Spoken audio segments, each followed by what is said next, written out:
Assalamualaikum warahmatullahi wabarakatuh. Waalaikumsalam warahmatullahi wabarakatuh.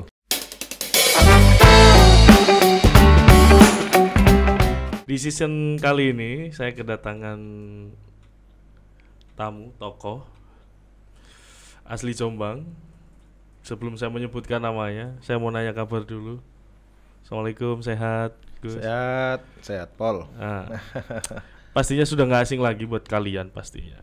Jadi langsung saja saya perkenalkan beliau, yaitu Haji Maulana Zaidus Zaman, Magister Manajemen ya Gus ya. Ya.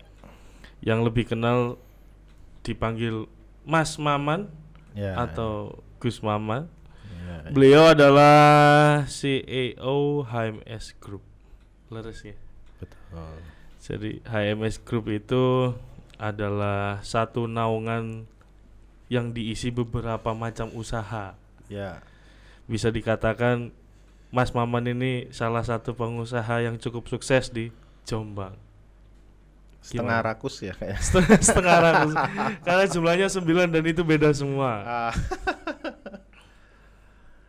Ya, gitulah. Jadi memang saya suka dengan Usaha pasti. usaha, terus ada beberapa hal di saat ketika saya menjadi mahasiswa itu Iya. yang memotivasi saya untuk jadi pengusaha. Sebelum kita cerita terlalu jauh gimana jenengan memulai usaha dan lain sebagainya. Beliau adalah salah satu alumni dari Universitas Erlangga, Ya. Gus ya. Universitas Erlangga S1 S2 ya Gus. Ya. S1 S2. Jadi beliau basicnya sebetulnya bukan murni pengusaha, tapi Bukan. basicnya beliau murni aktivis asli. Aktivis. Asli sah, tukang demo. Yang hari ini sudah cukup sukses, bisa dikatakan sukses untuk beberapa bisnis yang sudah dijalankan oleh beliau. Ya. Gus, ceritain zaman kuliah dulu Gus. Ya, jadi saya kuliah itu berangkat ke Surabaya itu dengan status santri. Santri. Masuk di universitas umum. Iya. Ya cukup shock awalnya kan, Deg-deg deg-deg karena bagaimana gemerlapnya Surabaya itu belum pernah Pasti kita ya. belum pernah Kita kita tahu rasakan. sebelumnya kan. Lihat kota nggak pernah berhenti begitu Iya. kan. Terus kemudian saya untuk mengisi waktu, Iya. terus kemudian belajar di ekstra kampus, Iya. itu saya aktif di organisasi dan Organisasi. baik itu ekstra kampus maupun intra kampus. Jadi lumayan aktif juga ya di organisasi Gus ya. Iya, iya. Tapi untuk ini Gus, sebelum kita mendengarkan cerita dari jenengan perihal masalah peraktivisan jenengan itu, Ya. start untuk menjadi pengusaha itu apa coba atau bahwasanya itu awal mulanya hanya sebatas coba-coba itu di zaman apa? Zaman kuliah juga sama. Zaman kuliah. Jadi lucu. Jadi ini kalau ngomong background organisasi ya. Iya. Keluarga saya ini ayah, ibu pure PMI. Iya. Lo jelas pure PMI. Iya, Ayah PMI. saya PMI, ibu saya PMI. Kayaknya ada keliru ini. Iya. Kok untung masih masuk kakak itu. Tetapi pilihan organisasi saya ketika di Universitas Erlangga adalah HMI, Himpunan Mahasiswa Islam. Saya masuk HMI itu semester 2. Semester 2. Dan itu ada hukuman dari sang alumni PMI yang kebetulan ayah saya. Iya. Di stop uang sakunya. Gitu loh teganya PMI sama HMI. Nggak tega, tapi sampean yang keliru kayaknya gitu. Karena udah sanadnya jelas kok malah dibelokin. Betul. Gitu, kan? Jadi itu awal mula saya tidak menerima uang saku dari orang tua. Iya. Sehingga saya harus putar otak untuk bayar SPP ya, kebetulan waktu itu SPP-nya juga masih terjangkau ya, masih bisa terjangkau. dikejar, tapi Iya. kalau UKT zaman sekarang saya kurang tahu juga Iya. apakah saya bisa apa enggak. Terus kemudian untuk kos-kosan juga saya karena nggak ada pemasukan, jadi ya saya harus aktif di organisasi untuk bisa tidur di sekretariat. Iya. Untuk ini apa? Meminimalisir pengeluaran. Iya. Jadi, tapi dengan cara yang positif, pastinya. Jadi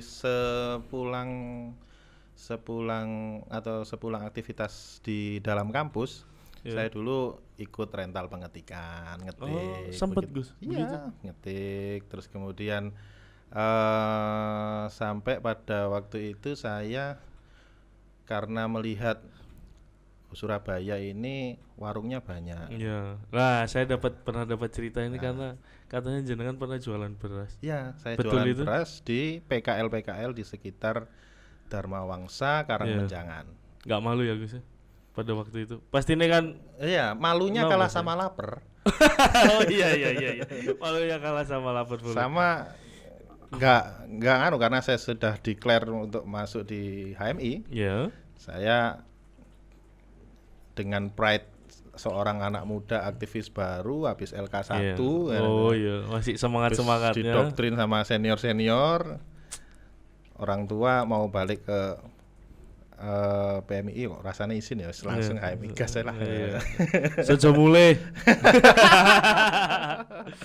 Nah itu jadi sempat jualan beras untuk PKL ya, beberapa PKL yang ada di sekitaran UNER pastinya ya. Ya, saya mulai semester 2, semester 3 itu at least semester 6. Iya. Itu sudah hampir semua PKL itu ambil berasnya di saya. Oh. Sampai berapa tahun itu berjalan, Gus? Sampai rampung urusan di Erlangga. Sampai rampung urusan di Erlangga jualan beras? Iya. Ampun. Jadi patut bisa dicontoh sebetulnya ya, Gus ya. Maksudnya jadi begini, hari ini itu kan yang mau saya tanyakan bukan apa-apa, kan lucunya itu begini, aktivis, ya kan, tapi memilih untuk menjadi pengusaha. Ya. Tapi kadang-kadang aktivis ini sama dengan politik pastinya. Betul. Lainnya. Jadi ya bisa disalahkan juga karena aktivis itu kan kegiatannya mikirin orang lain ya. Iya. Sampai urusan kita juga lupa kan. Iya, saya sendiri urusannya lupa. Saya lulus semester 14 perpanjangan sekali 15. Udah 15 semester. Itu strata 1, kalau strata 2-nya on time. On time ya. Di situ ketika saya sudah bisa merasakan bisa punya pendapatan sendiri. Iya.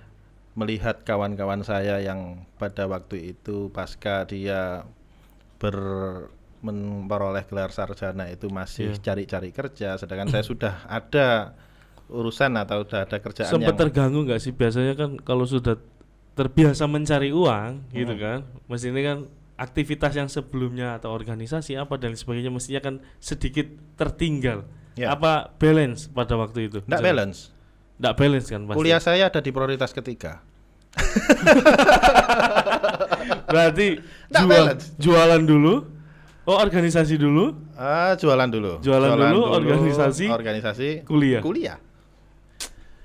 Itu. Jadi kalau dikatakan balance bisa membagi waktu enggak juga. Karena kuliah saya faktanya rampung terlambat gitu.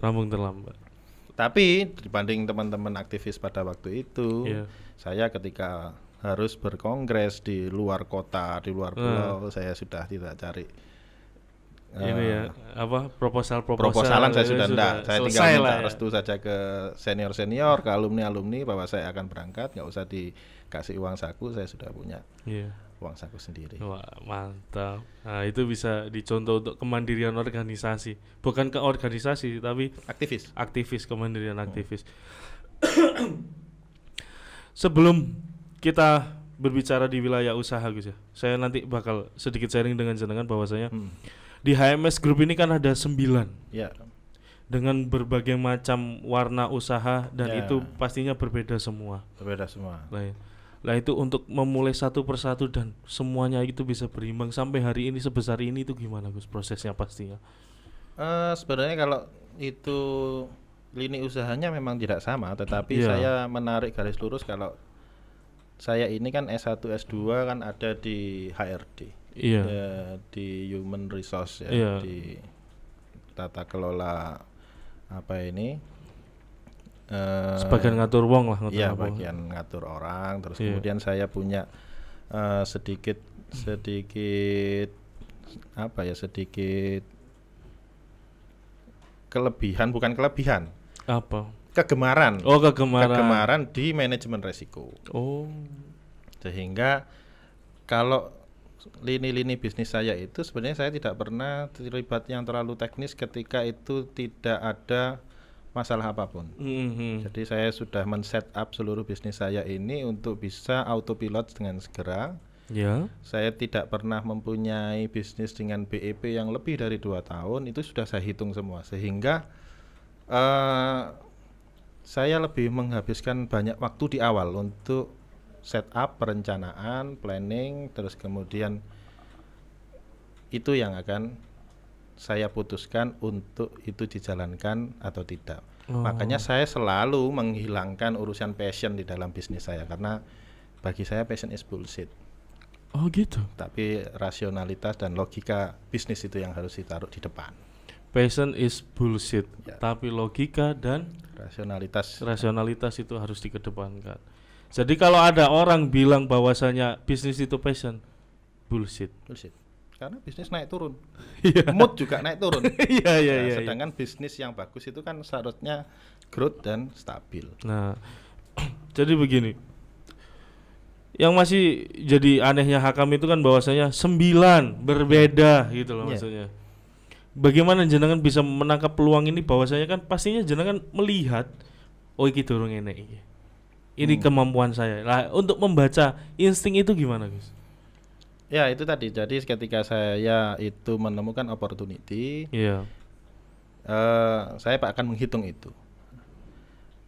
Bisnis yang baik itu adalah bukan bisnis yang profit. Begitu? Bukan, tapi yang bisnis yang resikonya tertangani. Di situ ada skill kita. Contoh, Hakam ada peluang untuk mengerjakan jembatan Suramadu. Ada resiko? Ada. Pasti. Tapi resiko itu kalau bisa tertangani, Hakam pasti akan bisa ambil opportunity itu. Betul. Tapi kalau kamu nggak bisa ambil resiko itu, tidak bisa menangani resiko itu, dan resiko itu diambil orang lain, maka benefit itu akan, atau gain itu akan diambil orang lain. Sehingga resiko bagi saya adalah keuntungan. Resiko bagi saya adalah keuntungan. Skill pengusaha adalah skill menaklukkan resiko. Jadi kalau urusan profit itu plus untung berapa, rugi berapa itu di hitungan yang agak teknis. Biasanya kalau yang hitung model-model gitu anak-anak akuntan. Detail apa. Tapi saya bisa nggak ambil pekerjaan ini. Itu yang selalu menjadi perhitungan di awal bagi saya melakukan ekspansi usaha atau buka lini usaha baru. Nah itu beberapa tips dari Gus Mawan. Tapi gini Gus, yang mau saya tanyakan ke jenengan dan bisa di-share untuk teman-teman follower dan subscriber Info Jombang pastinya. Memulai usaha. Biasanya kan ada satu coba-coba, yang kedua wedi, rugi dan lain sebagainya. Yang ketiga solusi ini mek usaha, katanya nyambut gawe wis ketuween. Akhirnya berkeputusan untuk memilih usaha sebagai jalan keluar terakhir sudah. Padahal secara bakat dagang dan lain sebagainya nggak ada. Sedangkan saya dapat informasi juga bahwasanya jenengan juga bersaudara nggak ada yang dagang kan, hanya jenengan. Nggak ada. Lah itu, lah maksudnya itu pripun Gus untuk menimbulkan insting dagang? Itu tadi. Saya selalu bermain dengan hitung-hitungan di awal, sehingga ambil atau tidak, take atau enggak, itu keputusan itu yang akan berdampak ke belakang secara signifikan. Bagaimana mulai sebuah bisnis, saya akan awali dengan bagaimana selalu berpikir positif. Itu penting, karena kalau dasarnya itu orang itu punya pikiran yang selalu negatif, pesimis pasti judulnya. Akhirnya pasti pesimis. Pikiran negatif itu muncul, ketika muncul buahnya adalah pesimis. Oh, berarti harus positive thinking dulu. Nyinyir gitu. Tapi kalau kita bisa melihat sisi positif, kita akan lebih mudah mendeteksi ini peluang atau bukan. Peluang atau harapan palsu, PHP kan itu. Lah biasanya di situ ada gangguan yang namanya passion. Ada gangguan yang namanya passion. Treatnya itu namanya passion kita kadang-kadang kalau dihitung-hitung kita itu. Kayaknya saya senengannya baju nih. Iya. Senengannya baju, saya hampir tahu semua baju. Ketika saya merasa saya bisa menjalankan bisnis baju ini, tetapi itu tidak didasari dengan hitung-hitungan yang jelas. Bagaimana produksinya, bagaimana terus kemudian tata kelola ketenaga kerjaannya, nanti jualannya gimana, siapa yang akan beli, siapa ini akan dijual di mana, tidak lengkap hanya karena saya ini suka dengan baju, terus kemudian saya berbisnis baju, itu biasanya orang cepat jatuh. Dan lebih tepatnya baju perempuan aja ya Gus ya. Jangan baju laki-laki. Kalau baju laki-laki nggak ada yang beli. Kita kembali lagi. Tadi kita sempat membahas sedikit masalah aktivis. Jadi kondisi hari ini kan bagaimana menurut jenengan aktivis hari ini, Gus? Aktivis hari ini saya rasa ada banyak tekanan. Tekanannya dari? Di generasi saya mungkin masih lost ya. Mau lulus 10 tahun, mau lulus 7 tahun, mau lulus 3 tahun itu bebas. Tapi kalau sekarang, kalau yang saya lakukan dulu nih masih dilakukan oleh mahasiswa sekarang. Wassalam. Asli drop out. Masih drop out. Dan itu pasti akan mengganggu kan, mengganggu siklus hidup. Contoh apa yang sudah disuarakan oleh aktivis-aktivis hari ini itu sebenarnya cukup bagus. Artinya konsisten mendukung banyak hal yang berhubungan dengan kepentingan orang banyak. Tetapi terkadang tidak didukung dengan personal skill dan personal performance yang mumpuni. Jadi masih menganggap bahwasanya akademisi nomor 27 lah ya terakhir. Yang penting gagasik ning ngarepe kantor DPRD gitu.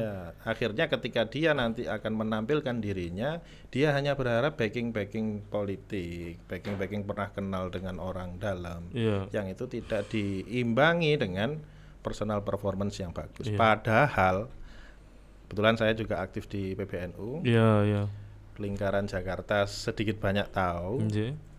Mereka yang ngisi posisi-posisi strategis di kementerian, di lingkungan KSP, di staf-sus yang ada, semuanya lulusan luar negeri. Tapi ini otokritik buat organisasi yang pernah membesarkan saya di HMI. Anak atau anak selevel PB, pengurus pusat, yang TOEFL-nya mampu menjangkau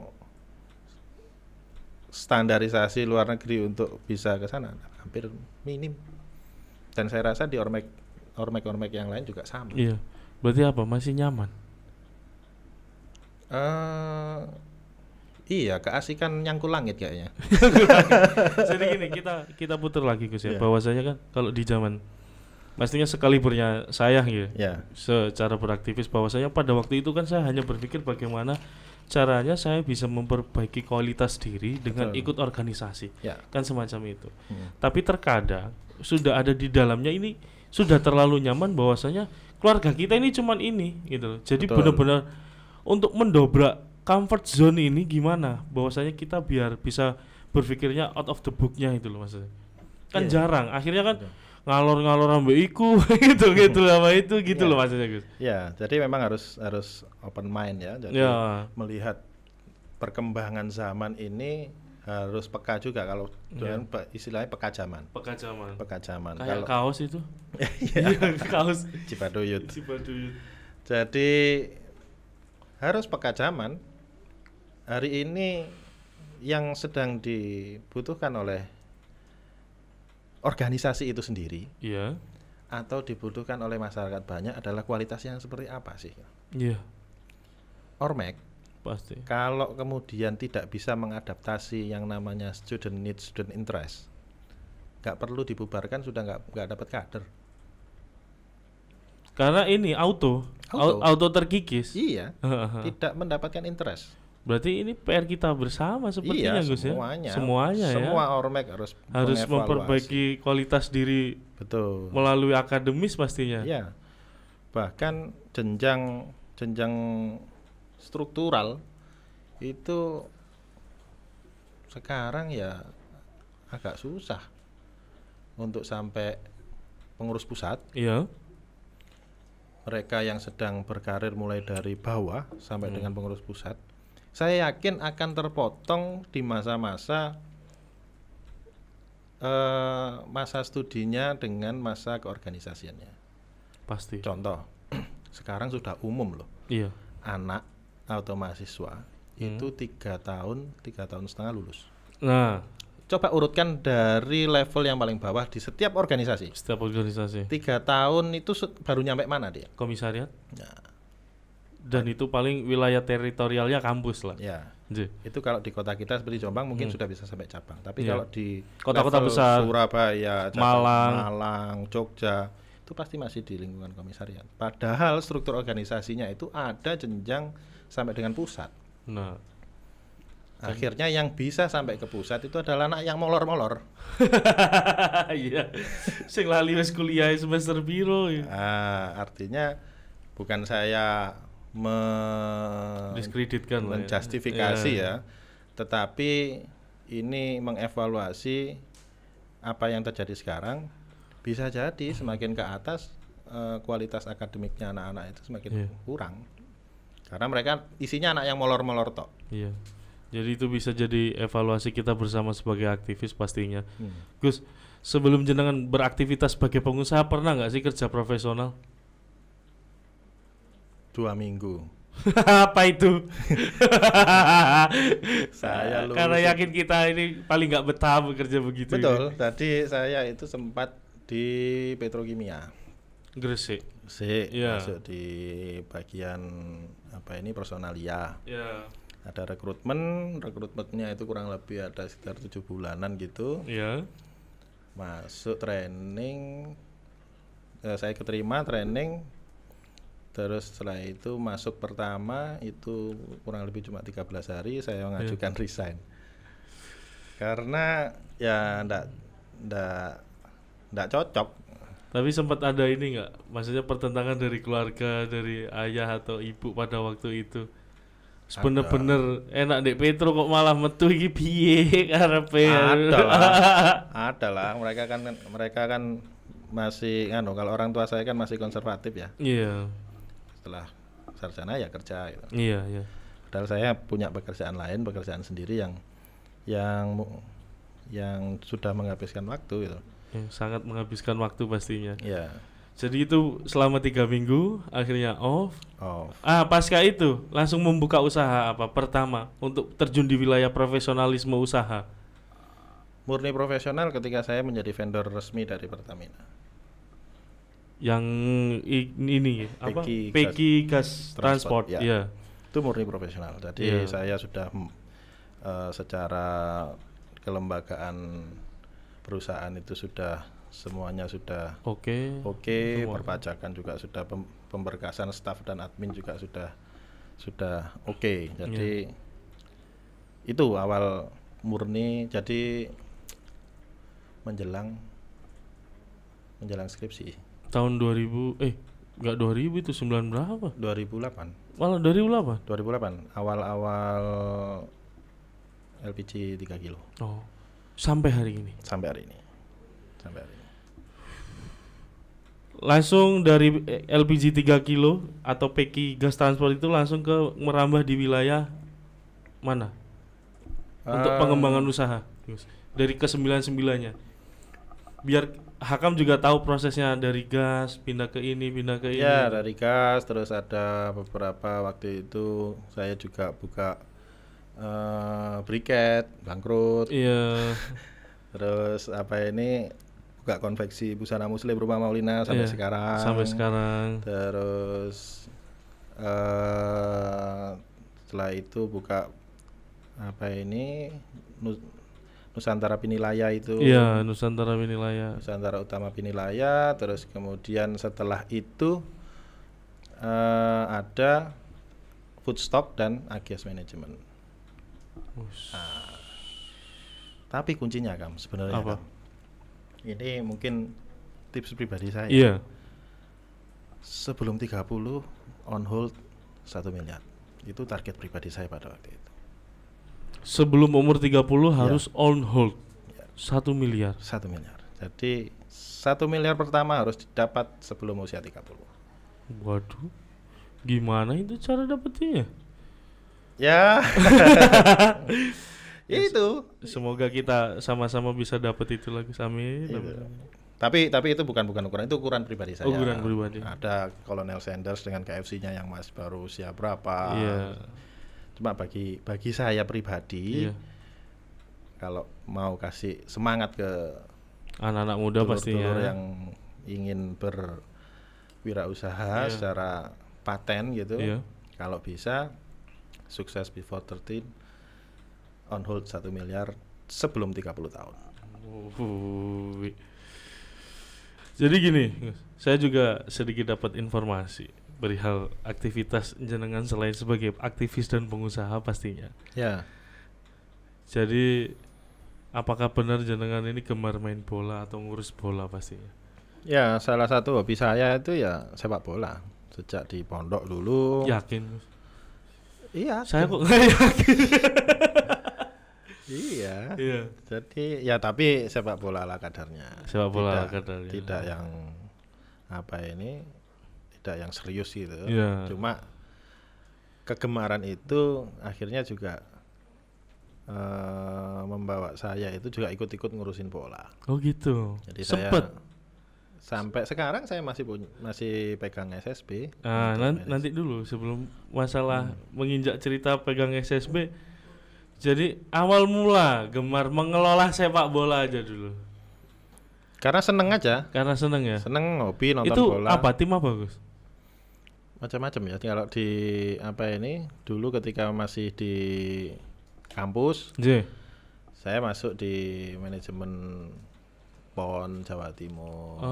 Saya masuk di manajemen Persebaya zaman. Yang ngajak saya kemana-mana itu yang sekarang jadi manajer di Madura United, Mas Haruna Sumitro, alumni Undar. Kebetulan beliau juga mahasiswanya bapak saya, sehingga ketika saya di Surabaya, saya main-main ke beliau, diajak-ajak ngurusin bola karena saya seneng bola. Jadi ya seneng juga ngurusin bola gitu loh. Apalagi pada waktu itu awal saya ngurusin bola itu pegangnya sudah level Jawa Timur, level Persebaya yang pada waktu itu ya siapa sih orang Jawa Timur yang nggak idola dengan Persebaya kan itu. Zaman segitu siapa pemainnya Gus? Ada Jackson FT Agung. Gitu. Iya.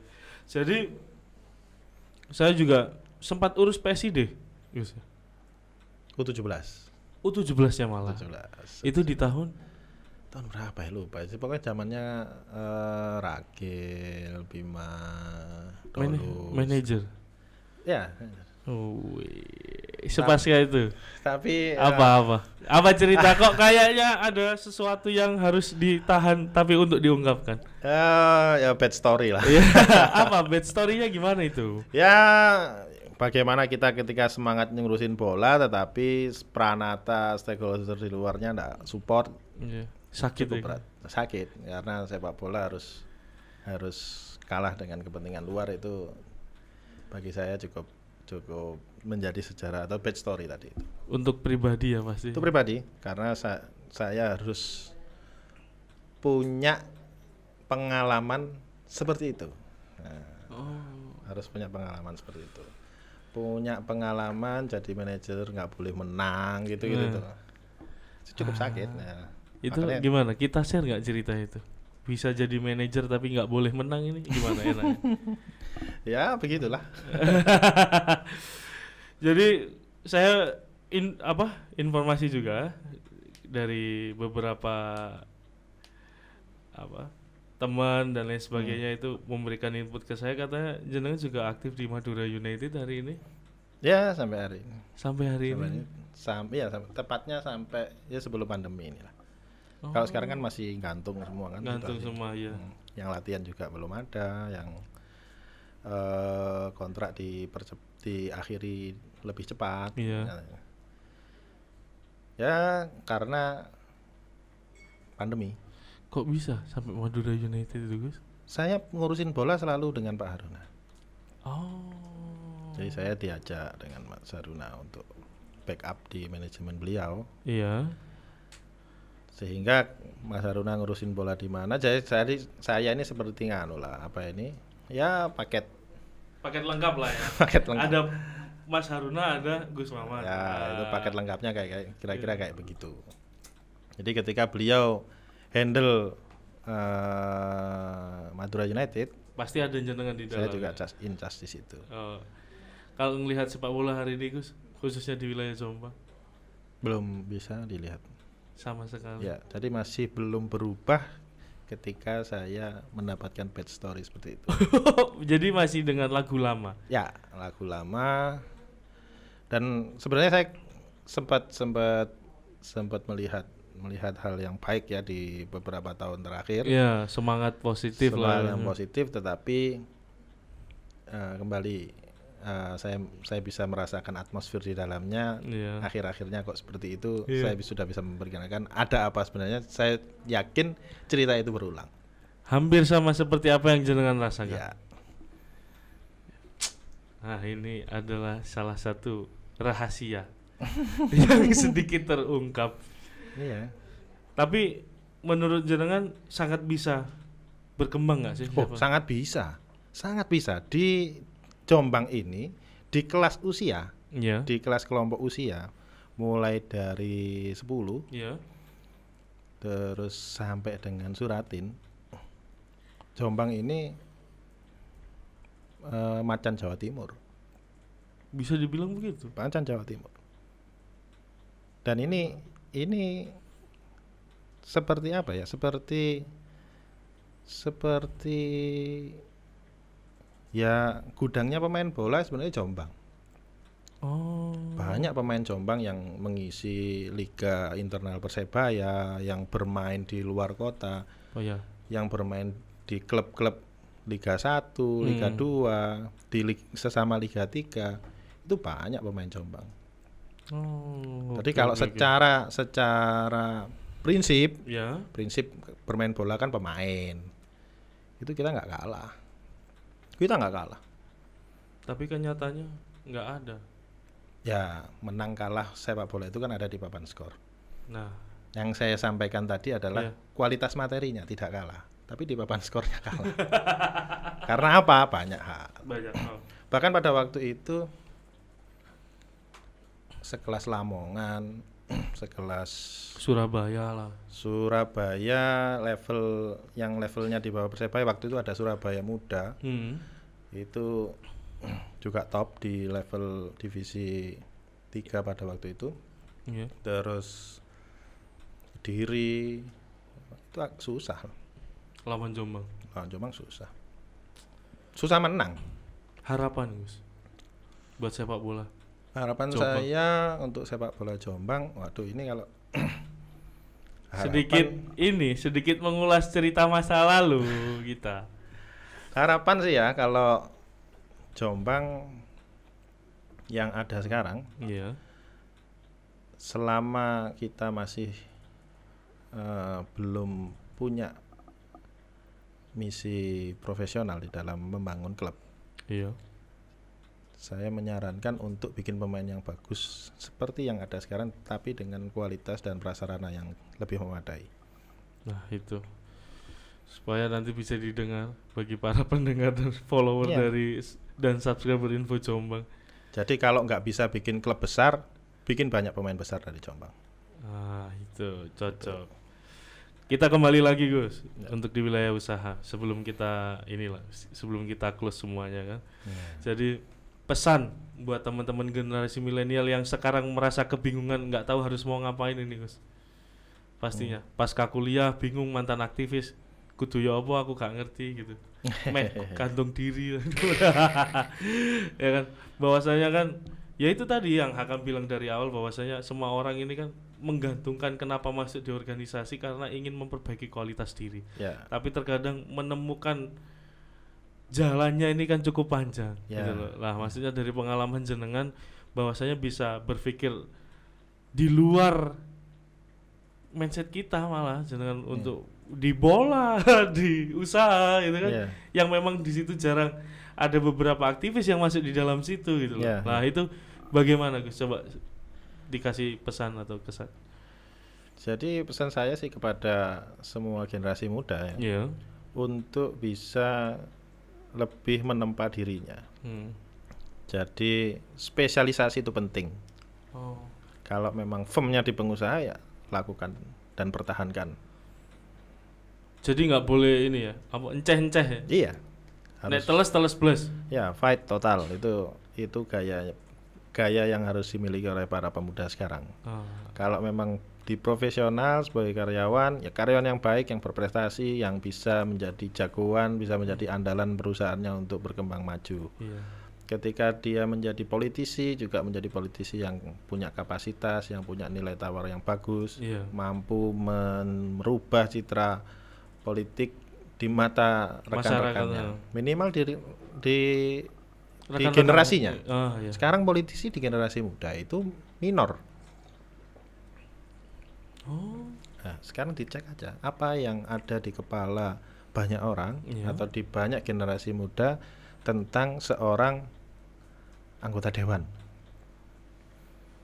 Kalau nyambut kayak ini, tukang tidur waktu rapat, kalau janji bohong, terus suka nawarin program, terus ujung-ujungnya berrompi orangnya.